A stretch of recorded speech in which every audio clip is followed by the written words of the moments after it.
वाढली, आमच्या माणसांना तुम्ही तिथे मारताय, आमची संस्कृती अजून आम्ही हे केलेली नाहीये. आमची संस्कृती आम्ही अजून जपलेली आहे, तुम्हाला हात लावत नाही. याचा अर्थ असा नाही की मराठी माणूस शांत बसलेला आहे. मराठी माणसाच्या नादी लागू नका, एवढी हिंमत तुमची. तुम्ही लोक आमच्या राज्यातून आमच्या गाड्यांच्या काळा पाचण्याचा प्रयत्न करता. त्याच्या निषेधार्थ आज हा सगळा खेळ केलेला आहे आणि हे चालून देणार नाही. वेगळ्या इकडं हा विषय आमचा आहे. इथून पुढे तुमच्या तोंडाला काळं फासल्यास उद्यापासून तुम्हाला इथं येऊन देणार नाही. लक्षात ठेव, उद्यापासून तुमच्या एकही गाडी डेपोमध्ये येऊन देणार नाही. कळलं का? समजलं का? लक्षात ठेवा, तुम्हाला महाराष्ट्रात यायचंय, आम्हाला तुम्हाला अडचण करायची नाही. जर आमच्या मराठी माणसांवरती जर असं होत असेल, एकालाही सोडणार नाही.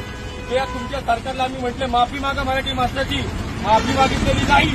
त्याचा अर्थ असा नाही की आम्ही सांगतो आज गाडीला काळं पाचलंय, उद्या गाड्या फोडणार तुमच्या.